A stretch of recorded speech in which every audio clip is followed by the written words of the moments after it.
We are traversing the length and breadth of Gauteng, trying to establish the extent of the challenge of water shortage. This after Water announced that there is a crisis looming. This as water levels in most of the reservoirs in Gauteng are critically low. Earlier on, we were at Westbury, where some of the residents actually highlighted some of the challenges that they are facing, saying that for years they've had an erratic water supply. In Hammanskraal, we understand that there is a humanitarian crisis that's been reported to be unfolding, where the hospital there does not have water and staff just have to make do. Well, I'm joined right now by the City of Tshwane spokesperson to elaborate a bit further on the situation at Hammanskraal. Braselby, thank you so much for your time. Can you explain the extent of the crisis in Hammanskraal? We understand they haven't had water for like 2 weeks. Yes, it is true that Hammanskraal residents have not had water for 2 weeks. And this was as a result of an explosion that occurred at the Pyramid substation. Now, the Pyramid substation supplies power to a number of areas, including the Rooiwal wastewater treatment plant. That's where water is treated. So that explosion led to an outage for a period of about 2 weeks. This was on the 2nd of October. What then happened was that the fact that the Rooiwal wastewater treatment was unable to treat water, as a result, there was a discharge or a spillage of sewer or effluent into the Apis River, and from the Apis River into the Rooiwal dam, from which the Temba water treatment plant sources its water for distribution to residents. Then there was a problem in that value chain.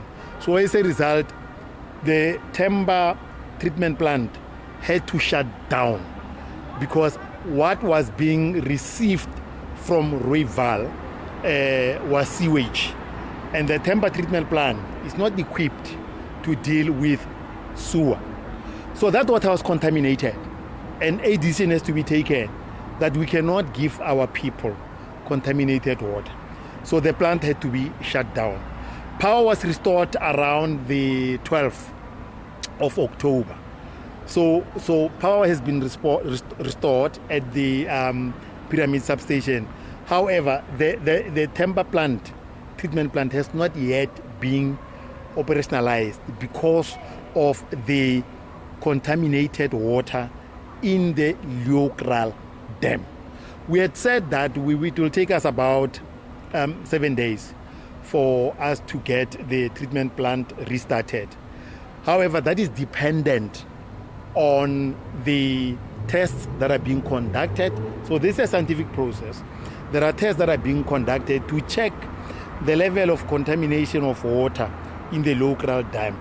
And once the test results, which we're expecting to get at the end of this week, if the results say Rooiwal dam is now fine, so the treatment plant will be restarted and it will be able to treat water or to purify water so that it becomes potable, that it can be sent to our residents for drinking purposes.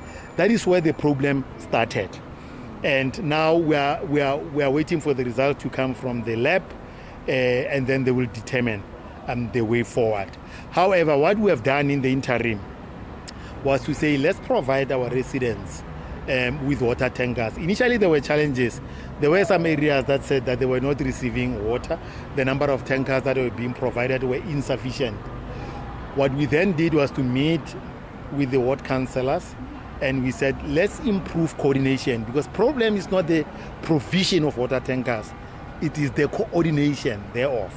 And that has been sorted. Now, if you go to Stengvater this morning, I had some of the residents saying that there's been a massive improvement, because you find that there would be a site where the tanker would be stationed. And some of the people say, but by the time we get to this tanker, when it's roaming, by the time it gets to us, the tanker is depleted.